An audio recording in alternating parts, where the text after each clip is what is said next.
सामाजिक न्याय केवल एक विचार नहीं बल्कि एक संकल्प है। वो संकल्प जो हर नागरिक को गरिमा, आत्मसम्मान और समानता का अवसर देता है, जिसकी व्याख्या हमारे संविधान में भी की गई है। विश्व सामाजिक न्याय दिवस भी इसी भावना से प्रेरित है। नमस्कार, स्वागत है आपका संसद टीवी में। मैं हूं आपके साथ अमृता चौरसिया और आज इस खास मौके पर हमारे साथ एक बेहद खास मेहमान मौजूद हैं। जी मैं बात कर रही हूं माननीय केंद्रीय मंत्री सामाजिक न्याय और अधिकारिता डॉक्टर वीरेंद्र कुमार जी की। सर, बहुत स्वागत है आपका संसद टीवी में। नमस्कार। और विश्व सामाजिक न्याय दिवस के उपलक्ष्य में आपकी उपस्थिति हमारे लिए गौरव का विषय है। आपको बहुत बहुत शुभकामनाएं और बधाई। सामाजिक न्याय का जो मूल सिद्धांत है वो क्या कहता है, और भारत जैसे लोकतांत्रिक देश में इसको आप कैसे परिभाषित करेंगे और कैसे ये लोकतंत्र को मजबूत करता है? सामाजिक सिद्धांत प्रमुख रूप से समाज में रहने वाले जो व्यक्ति होते हैं, वो चाहे किसी भी जाति के हों, धर्म के हों, पंथ के हों, प्रांत के हों, बगैर किसी भेदभाव के उनको समानता का अधिकार मिले, उनको बुनियादी सुविधाओं का लाभ उनको मिले, उनके साथ किसी तरह का भेदभाव ना हो, उत्पीड़न ना हो। सामाजिक सिद्धांत की इस मूल भावनाओं को ध्यान में रखते हुए ही डॉक्टर भीमराव अंबेडकर जी के द्वारा जो हमारे संविधान में उल्लेख किया गया, उसी को ध्यान में रखते हुए सामाजिक न्याय अधिकारिता मंत्रालय देश के प्रधानमंत्री आदरणीय नरेंद्र मोदी जी के कुशल मार्गदर्शन में, फिर चाहे वो अनुसूचित जाति वर्ग के हमारे बंधु हों, छात्र हों, अन्य पिछड़ा वर्ग के हमारे बंधु हों, छात्र हों, हमारे वरिष्ठ नागरिक हों, इन सब के लिए उनके अंदर सम्मान का भाव लाने के लिए, गरिमा का भाव लाने के लिए, स्वावलंबी जीवन जीने के लिए बहुत सारी योजनाएं मंत्रालय के द्वारा, विभाग के द्वारा चलाई जा रही हैं। और इन योजनाओं का क्रियान्वयन जितने व्यावहारिक ढंग से पिछले 10 वर्षों में किया गया है, उससे समाज के अंदर एक विश्वास का भाव जागृत हुआ है। लोगों को केंद्रीय नेतृत्व के प्रति एक श्रद्धा का भाव पैदा हुआ है कि सही मायने में सामाजिक संरचना, उसमें समानता के भाव को लेकर हर तबके का, हर समुदाय का, हर वर्ग का ध्यान में रख करके सरकार काम कर रही है। जी, इस मंत्रालय की अगर मैं बात करूं और इस विभाग के तहत जिन लोगों को कैटर किया जाता है, मैं चाहूँगी उनका वर्गीकरण उनको आप ज़रूर बताएं और उनके लिए जो विशेष योजनाएं पिछले कुछ वर्षों में चलाई गई और उसका जो रिज़ल्ट आया है उसका मैं चाहूँगी आज आप जिक्र करें। सामाजिक न्याय मंत्रालय के द्वारा बहुत सारी योजनाएं चलाई गई। पिछले 10 वर्षों में अनेक योजनाएं नई प्रारंभ की गई, जिसमें नमस्ते योजना जो हमारे समाज का सबसे इतना महत्वपूर्ण जो हमारा वर्ग है, सफाई जो स्वच्छता के कार्य में लगा रहता था जी, जिसको कि समाज जो है ना बड़े अलग दृष्टि से देखता था, लेकिन माननीय प्रधानमंत्री जी ने उनके प्रति देखने का दृष्टिकोण ही समाज में बदल दिया जी। पिछले इलाहाबाद के कुंभ के बाद में, और जिस तरह से माननीय प्रधानमंत्री जी ने उनके पैर धो करके जी स्वयं अपने हाथों से उनके पैर पहुँचे, और हमारे ऐसे स्वच्छता कर्मी सेनानियों के लिए राष्ट्रीय मशीनीकृत सफाई योजना बनाई गई, नमस्ते योजना। इस नमस्ते योजना से जो हमारे सीवर टैंक और सेप्टिक टैंक के सफाई के काम में लगे हुए जो हमारे स्वच्छता सेनानी हैं, कई बार इस तरह की घटनाएं देखने में आती थी कि कोई स्वच्छता कर्मी सीवर टैंक में सेप्टिक टैंक की सफाई करने के लिए गया, गैस के रिसाव के कारण वो वहाँ उसका निधन हो गया, दूसरा उसको बचाने के लिए गया, वो भी नहीं लौट पाया। जी। इसको मृत्यु दर को शून्य दर लाने के लिए ये नमस्ते योजना प्रारंभ की गई। इस नमस्ते योजना में जहाँ सफाई कार्य में लगे हुए हमारे जो स्वच्छता कर्मी हैं, इन स्वच्छता कर्मियों की मृत्यु दर को शून्य करना, वहीं उनको टेक्नोलॉजी के साथ में जोड़ना, उनको प्रशिक्षण देना, उनको पीपी किट और सुरक्षा उपकरणों का उसकी ट्रेनिंग करना, उसमें नगर निगम, नगर पालिका, नगर पंचायतों के जो इंजीनियर हैं, जो कंसर्न ठेकेदार हैं और जो स्वच्छता सेनानी हैं, इनके साथ में मिलकर ट्रेनिंग प्रोग्राम देना, ताकि बगैर सुरक्षा उपकरणों के कोई भी इस तरह के काम में न उतरे और पंजीकृत लोगों के द्वारा ही इस काम को किया जाए। और इससे एक हमारे जो सफाई कर्मचारियों के मनों में एक ऊर्जा का संचार हुआ है कि दिल्ली में बैठकर के भी सरकार सुदूर देश के दूरदर्श क्षेत्रों में रहने वाले स्वच्छता कर्मियों के बारे में, उनके स्वास्थ्य के बारे में, उनके सम्मान के बारे में, वो गरिमामय जीवन जी सकें, वो सुरक्षित ढंग से वो अपने काम को कर सकें, व्यवहारिक ढंग से काम कर सकें, इसको आगे बढ़ाया गया है। हमारे जो नौजवान हैं बड़ी मात्रा में नशे की आदत का जो शिकार हो रहे हैं, उनको नशे की गिरफ्त से बाहर लाके उनको समाज की मुख्य धारा में ला करके वो स्वयं सशक्त बने, परिवार को सशक्त बनाने में, समाज को सशक्त बनाने में अपना योगदान दें। इसके लिए देश के पंतप्रधान आदरणीय नरेंद्र मोदी जी के द्वारा 15 अगस्त 2020 को नशा मुक्त भारत अभियान का आह्वान किया गया और वो नशा मुक्त भारत अभियान प्रारंभ में 272 जिलों में प्रारंभ किया गया था। बाद में फिर देश के सभी जो नशे से प्रभावित जिले हैं उनको इसमें सभी को शामिल किया गया। आज नशा मुक्त भारत अभियान में बड़ी मात्रा में हमारे सामाजिक संगठनों का, शैक्षणिक संगठनों का, इनका सबका तो योगदान जुड़ ही रहा है। साथ ही साथ आध्यात्मिक संगठनों के साथ में भी, उनके साथ में भी MOU हुआ है और वो MOU होने के उपरांत चाहे वो ब्रह्म कुमारी संस्थान हो, फिर चाहे वो गायत्री परिवार हो, रामचंद्र मिशन हो, इस्कॉन हो, संत निरंकारी मिशन हो, ऐसे अनेक आध्यात्मिक संगठनों के साथ में जो MOU किया, उनकी जहाँ जहाँ देश भर में शाखाएं हैं, उन शाखाओं के माध्यम से भी नशा मुक्त भारत अभियान को गति देने का काम इन आध्यात्मिक संगठनों के द्वारा भी किया जा रहा है।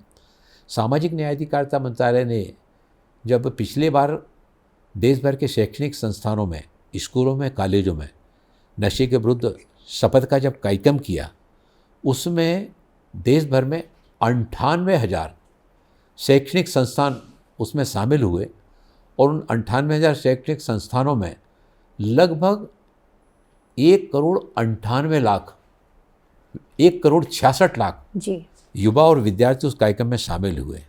इस बार जब 12 अगस्त को ये कार्यक्रम देश भर के शैक्षणिक संस्थानों में, यूनिवर्सिटी में और कॉलेजों में कराया गया, तो इस बार ये संख्या कई गुना ज़्यादा बढ़ गई जी। और इस बार लगभग 3.25 करोड़ युवाओं ने नशे के विरुद्ध इसमें अभियान में उसमें शपथ लेकर के अपना योगदान दिया।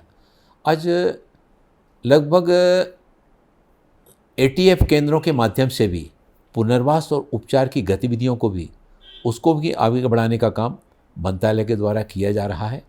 यानी हमारा युवा नशे की गिरफ्त से बाहर भी आए और वो समाज की मुख्य धारा के साथ में जुड़कर देश के विकास में जो माननीय प्रधानमंत्री जी का जो सपना है, विकसित भारत का सपना, उस विकसित भारत के सपने को साकार करने में हमारे युवाओं की शक्ति का रचनात्मक सदुपयोग इस दिशा में जुड़े, इसके लिए भी मंत्रालय के द्वारा प्रयास किए गए।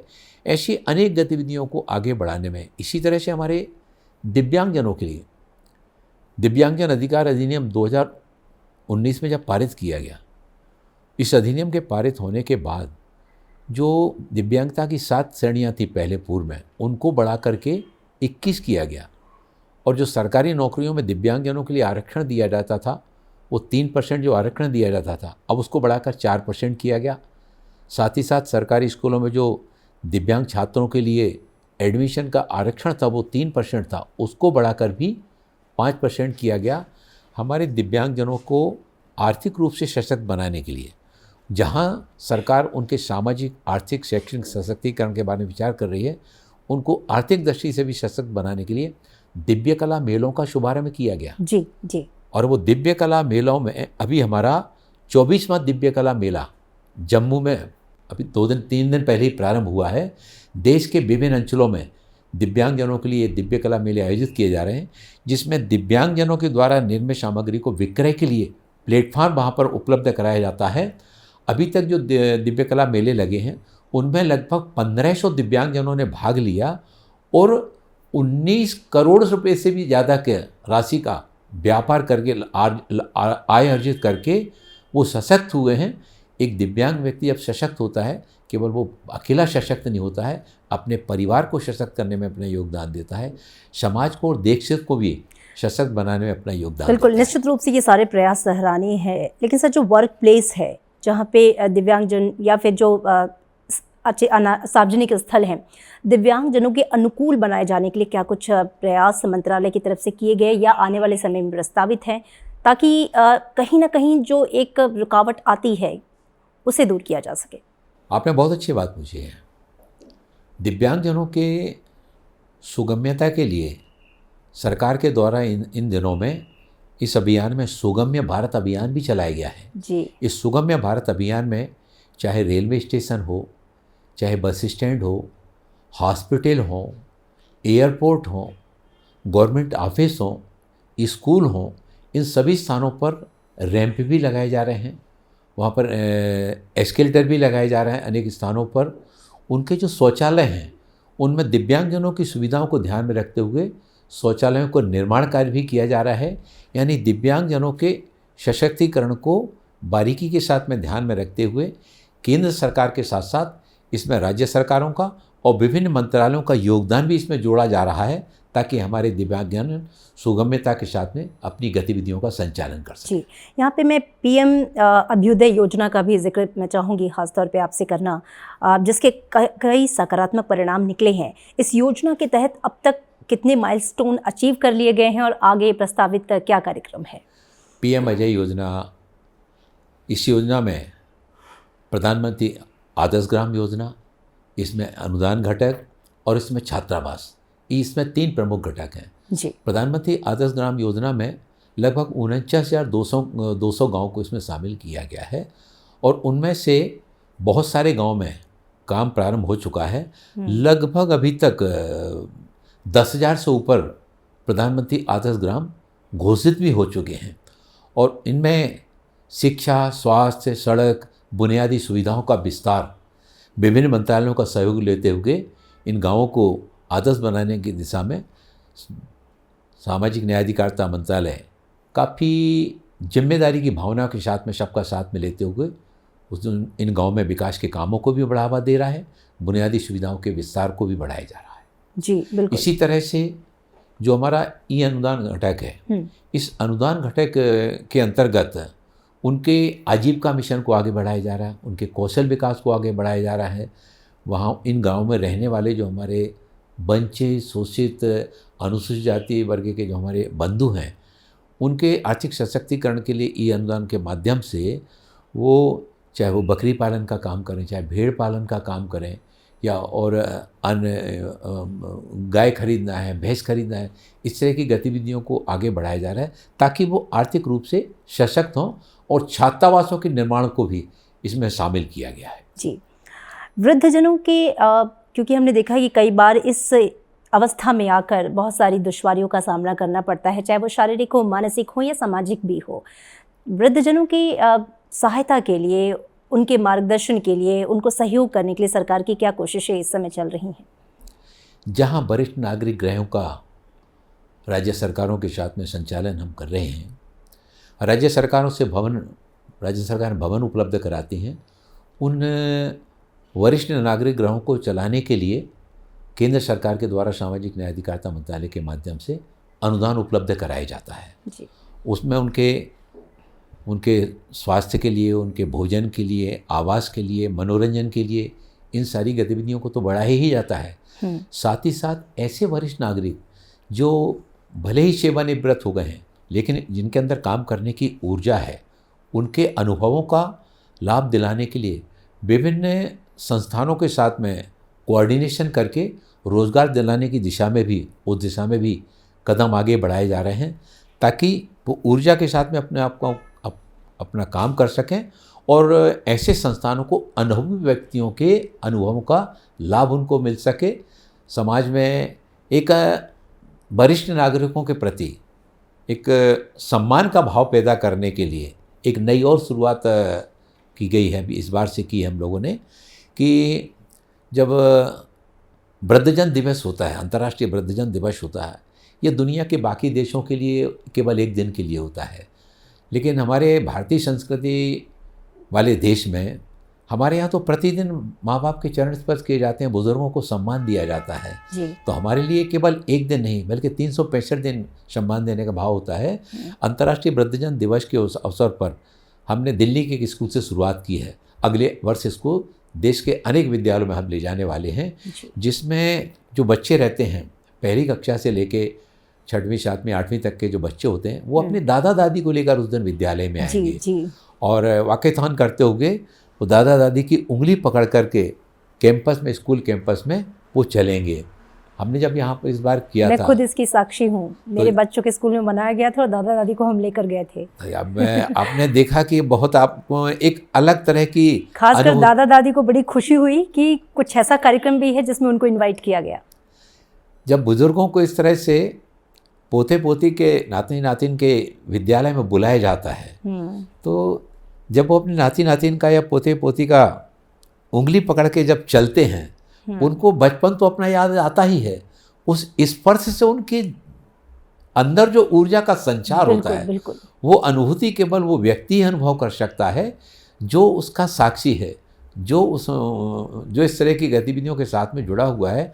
और हमारी कोशिश ये है कि इस तरह की गतिविधियों को हम देश भर में जो है ना सबका साथ लेते हुए उसको आगे बढ़ाने की दिशा में हम और सर मैंने महसूस किया कि ये बताते हुए आपकी आंखें भी नम हो आईं। इससे ये जाहिर होता है कि वृद्धजन के प्रति आपके हृदय में कितना सम्मान और कितनी करुणा भरी हुई है। निश्चित रूप से ये चीज़ें नीतियों में झलकती ही हैं। एक और वर्ग है सर ट्रांसजेंडर, हमारे ही समाज का हिस्सा है, लेकिन आज भी जो सामाजिक सोच है, हालांकि बहुत परिवर्तन आया है पिछले कुछ सालों में। हम देखें ट्रांसजेंडर बिल भी आया, उनके अधिकारों को लेकर हम कितने मुखर हो चुके हैं, बहुत सारे अधिकार सरकार ने उनको दिए हैं, लेकिन आज भी अगर वो वर्ग मेन स्ट्रीम से जुड़ने में थोड़ा सा कहीं पीछे है तो आप उसकी वजह किसे मानते हैं? क्या सामाजिक दायित्व भी उतना है जितना सरकार कोशिशें कर रही है? समाज को भी उसी सहभागिता के साथ आना होगा। ट्रांसजेंडर के लिए सरकार की कोशिशें क्या हैं? बिल्कुल, आपने बहुत सही बात कही।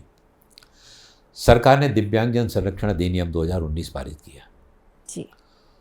उसके पीछे भाव मानी प्रधानमंत्री जी का यही कि उनके साथ होने वाले उत्पीड़न को समाप्त किया जा सके, समाज में जो उनके प्रति भेदभाव की दृष्टि से देखा जाता है उस भेदभाव को समाप्त किया जा सके, उनको विधिक सहायता उपलब्ध कराई जा सके, उनको गरिमामय और सम्मान के साथ में जीवन जीने के अवसरों की उपलब्धता कराई जा सके। सरकार ने इस दिशा में पहल की। 18 गरिमा गृह देश के विभिन्न राज्यों में बनाए गए। पर आपने जो बात कही इसमें समाज की सहभागिता भी उतनी ही आवश्यक है। जाहिर तौर पे जब तक समाज की सहभागिता नहीं जुड़ेगी, समाज में उनके प्रति देखने का दृष्टिकोण नजरिया नहीं बदलेगा। दुख होता है जब कोई माँ बाप, उनके परिवार में कोई बच्चा जब इस तरह से का ट्रांसजेंडर होता है, कुछ समय तक तो वो साथ में रखते हैं, पहले कुछ छिपाने का प्रयास भी करते हैं, बाद में जब बच्चा बड़ा हो जाता है तो उसको हुए दृष्टि से देखने लगते हैं या उसको घर से बाहर कर देते हैं, तब जाकर वो अपनी कम्युनिटी के साथ में, समुदाय के साथ में रहने के लिए वहाँ पर जुड़ जाता है। तो समाज में ये दृष्टिकोण में परिवर्तन लाना बहुत आवश्यक है। सरकार ने इस दिशा में प्रयास किए और आज बहुत सारे हमारे दिव्यांगजन, जहाँ उनके लिए जो शासन के द्वारा प्रयास किए गए, उनके आज उसके राष्ट्रीय स्वास्थ्य मिशन के साथ में स्वास्थ्य बीमा योजना के लाभ के साथ में उनको जोड़ा गया, टीजी कार्ड उनके बनाए जा रहे हैं, वहीं उनके पहचान पत्र बनाए जाने का काम भी किया जा रहा है। और अभी तक लगभग 25,000 से ज़्यादा पहचान पत्र ट्रांसजेंडर हमारे समुदाय के व्यक्तियों के बन चुके हैं। उनको स्किल ट्रेनिंग, गरिमा गृहों के माध्यम से, उनको स्किल ट्रेनिंग के माध्यम से भी, और उन गरिमा गृहों में आकर किसी के साथ कोई उत्पीड़न हो रहा है, कोई किसी तरह की ज्यादती हो रही है, तो उसको गरिमा गृह में रखा जाए, उसको सहायता उपलब्ध कराई जाए, और ताकि वो फिर से मुख्य धारा में वापस जा कर के सामान्य जीवन जी सके, सामान्य जीवन जी सके। बिल्कुल सर, जब हम संविधान को करीब से देखते, पढ़ते और समझते हैं तो देखते हैं सामाजिक न्याय उसकी आत्मा में है, उसके मूल में है, उसकी प्रस्तावना में है। सामाजिक न्याय को समाज में लागू करते समय, चूँकि लंबे अरसे से आप इस मंत्रालय को देख रहे हैं, आपने ज़मीनी स्तर पे काम किया है, किस तरह की चुनौतियाँ या दुश्वारियाँ आपको देखने को मिली हैं?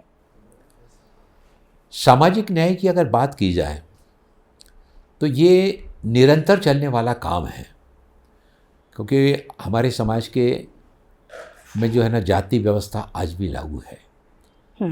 उस जाति व्यवस्था के कई बार मैं देखता हूँ ग्रामीण क्षेत्रों में आज भी भेदभाव का दृश्य सामान्य रूप से दिखाई देते हैं। शहरी क्षेत्रों में तो बहुत बड़ी मात्रा में इस मामले में सफलता पाई है और शहरी क्षेत्रों में असमानता देखने में नहीं आती है, लेकिन ग्रामीण क्षेत्रों में आज भी बड़ी चुनौती है, जहाँ पर अनुसूचित जाति वर्ग के बंधुओं के प्रति, अनुसूचित जनजाति वर्ग के बंधुओं के प्रति, हमारे सफाई कर्मचारी बंधुओं के प्रति इस तरह से देखे जाने वाले दृष्टि में परिवर्तन लाने की और उनको कि जो माननीय प्रधानमंत्री जी का सोच है और संविधान में भी जिसके बारे में मूल उसमें भावना को रखा गया है जी। कि हर व्यक्ति को समानता के साथ में जीने का अधिकार है, हर व्यक्ति को गरिमा के साथ में जीने का अधिकार है, हर व्यक्ति को वही अधिकार मिलने का उसका अधिकार बनता है जो बाकी लोगों को मिल रहे हैं। और इस चुनौती को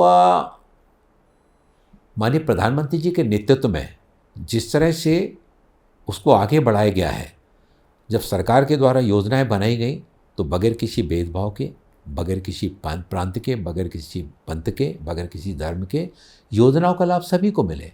अगर आवास योजना बनी तो वो सभी के लिए मिलना चाहिए, अगर आयुष्मान भारत योजना बनी तो उसका लाभ सभी को मिलना चाहिए बगैर भेदभाव के, प्रधानमंत्री गरीब कल्याण अन्न योजना बनी तो उसका लाभ सभी तक पहुंचना चाहिए जी। सरकार ने इस दिशा में काफ़ी सकारात्मक ऊर्जा के साथ में कदम आगे बढ़ाए हैं और समाज में भी इस तरह की भावना को जागृत करने के लिए जहां सरकार निरंतर प्रयास कर रही है, वहां हम अपने विभिन्न धर्म गुरुओं से भी उनसे भी हम ये आप अपेक्षा करते हैं कि धर्म गुरुओं को भी इस दिशा में आगे आना चाहिए जी। समाज में फैली इन कुरीतियों को समाप्त करने में, समाज में फैले असमानता के भाव को समाप्त करने में कि मानव एक है, मानव में भेद करने का बात किसी के व्यक्ति में नहीं आना चाहिए, क्योंकि हर व्यक्ति अपने स्थान पर महत्वपूर्ण होता है, हर व्यक्ति का समाज के विकास में योगदान होता है, हर व्यक्ति का राष्ट्र के निर्माण में योगदान होता है, हर व्यक्ति का देश के विकसित बनाने में योगदान होता है। बाग का हर फूल खूबसूरत है। जी सर, अंत्योदय की जो भावना है जो सामाजिक न्याय में झलकती है, इसमें सामाजिक सहभागिता बहुत ज़रूरी है, क्योंकि सरकार लाख योजनाएं बना ले, उसको इम्प्लीमेंट करने की तमाम कोशिशें कर ले, लेकिन जब सामाजिक भागीदारी नहीं जुड़ेगी तो किसी भी चीज़ का सफल होना थोड़ा सा मुश्किल होता है, हर्डल्स आते हैं। इसलिए हमेशा से प्रधानमंत्री कहते भी हैं सबका साथ, सबका विकास, सबका प्रयास, सबका विश्वास, ये सारी चीज़ें होनी ज़रूरी हैं। मैं आपसे समझना चाहूँगी कि सामाजिक भागीदारी को बढ़ाने के लिए भी क्या आप लोग की कोशिशें हैं ताकि जो लक्ष्य लेकर आप लोग निकले हैं उसे पूरा किया जाए?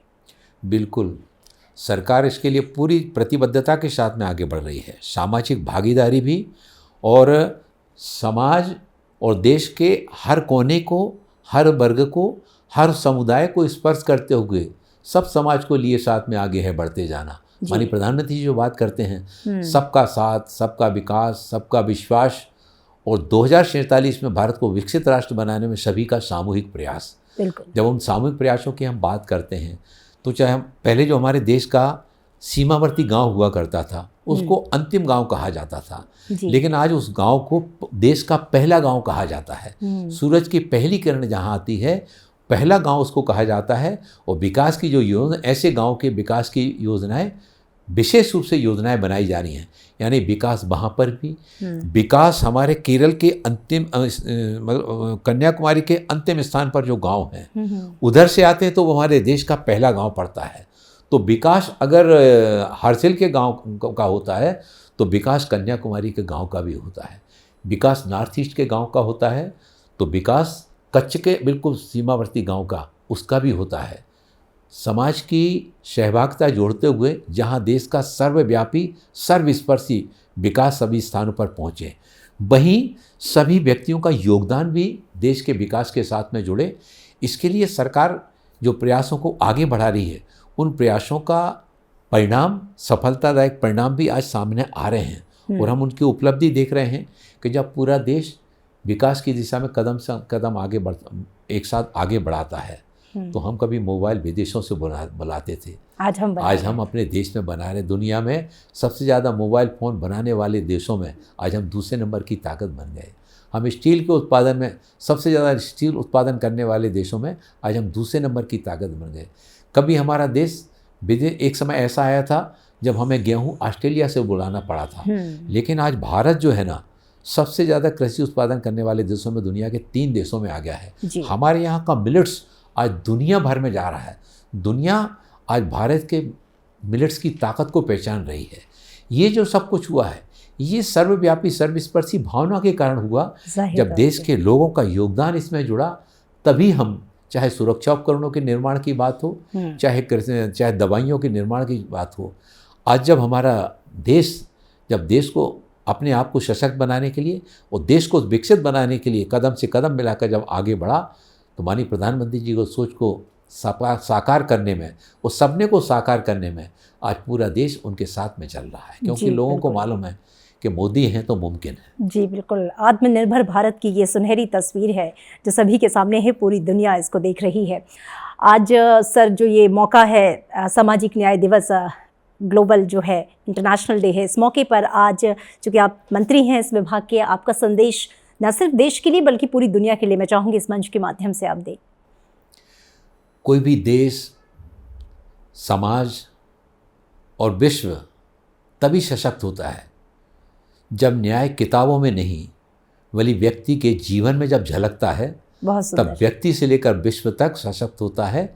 समानता का अधिकार जब लोगों तक पहुंचता है तभी सही मायने में इस तरह का दिवस मनाने की सार्थकता सिद्ध होती है। क्या बात है, बहुत बहुत शुक्रिया आपका हमसे पूरी बातचीत करने के लिए और असल मायनों में ये समझाने के लिए कि सामाजिक न्याय तभी चरितार्थ होता है जब समाज का हर अंग कदम ताल करते हुए आगे बढ़ता है। और किसी भी अभियान के सफल होने में जो मूल भावना है वो यही है, अंत्योदय का उदय, और उसके लिए सामाजिक हिस्सेदारी, जिम्मेदारी उतनी ही ज़रूरी है जितने की सरकार के प्रयास। इस अंक में मेरे साथ इतना ही, दीजिए इजाज़त। और संसद टीवी के इस विशेष कार्यक्रम को आप संसद टीवी के YouTube चैनल पर भी देख सकते हैं।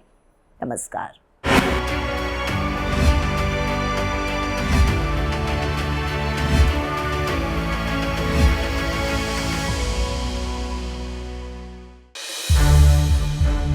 संसद टीवी के और भी प्रोग्राम्स देखने के लिए सब्सक्राइब करें हमारा YouTube चैनल और हाँ, इन्हें लाइक और शेयर करना ना भूलें।